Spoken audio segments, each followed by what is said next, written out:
Hello, this is RV Vagabond Jerry, and I recently bought something I wanted to show you, but I've never really needed it, and I may never need it, but I probably should have bought it a long time ago.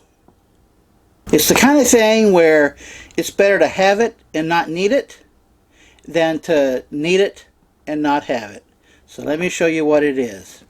It is this device right here, and you can see down here it says it is a personal locator beacon, GPS, and it is satellite controlled. The way it works is that when you have an emergency, a medical emergency, or maybe an accident where you don't have a cell phone signal, you can't call 911, then you push a button on here and it sends a signal up to the satellite. The satellite relays that signal down to the organization that monitors these devices.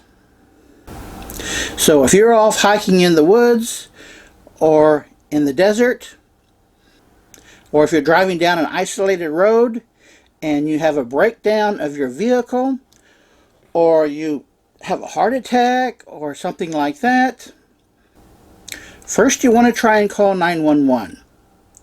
But if you don't get a cell phone signal, then this is where it comes in handy to possibly save your life. So let me show you how it works. You undo the antenna here, and they say it's best to put it flat on the ground or a surface like this with the antenna straight up, and it has two buttons. The red button, if you press that, it activates it. It sends your distress signal up to the satellite. It's a very simple one button press, does the whole thing. But you never want to test it by pressing that button because if you do, then they will come out and get you. And if you are in some place where a 911 emergency vehicle cannot get to, a lot of people use these out on lakes or oceans where a helicopter would have to come get you, or possibly if you're hiking in the mountains, they may have to come get you by helicopter.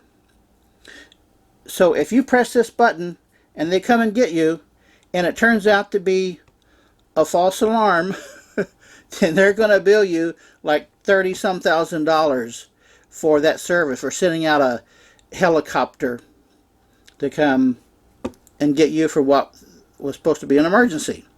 So you never want to press that button unless you really need to. Now if you press this button, then that tests it. You see that green flash? If you press the T button and hold it down,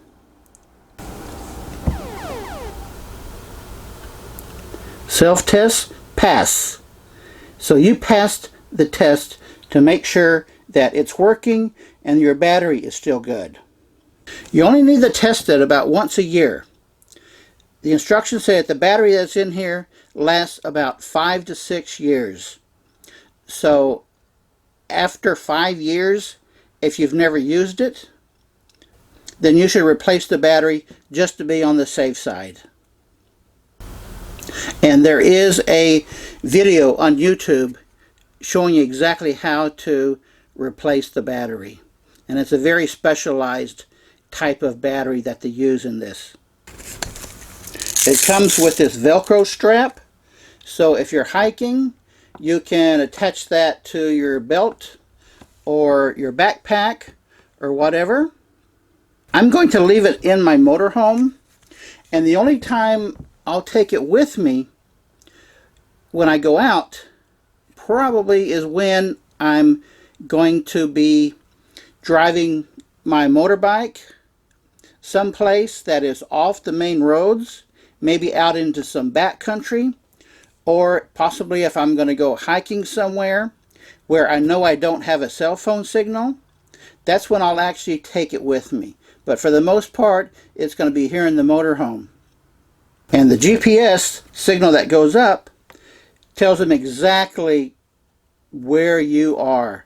So you don't have to worry about them finding you. With that GPS, they will find you. Now let me show you how you register it with your information.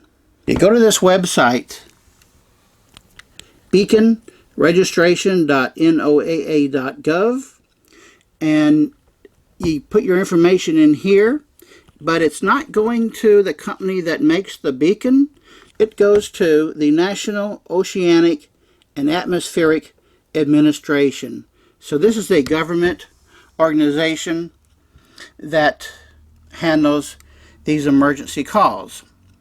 You create your own account and you go in and put in your personal information and what kind of vehicle you have, and they only want to know if it's a land vehicle or a boat or an aircraft or something like that, so that they know what you're probably in. And then you put in your personal information. Not a lot. They don't ask a lot. They mainly just want to know who to contact to let know that this has happened and what hospital you're in or whatever the situation is. Now this device costs $350. It's a one-time charge. There's no monthly or annual fees. You don't pay any fees to anybody, not even to the government registration that I just showed you. They don't charge any fees for maintenance. They only charge you in the end. When they do come and rescue you, you will get a bill for that service. And that could be $30,000 to $40,000, but you'll be alive and in a hospital where you can recover. That is the whole point of it. So $350, a one-time fee, is definitely worth it for the possibility of you may need this to save your life someday. I bought this from Amazon.com. I'll put a link in the description below the video as to where it is on Amazon. So if this is something where there is even a slight chance that you may need it, this small cost of $350 could save your life. It's either that or lose everything in the worst case scenario. So I just wanted to let you know about this. Good day, folks.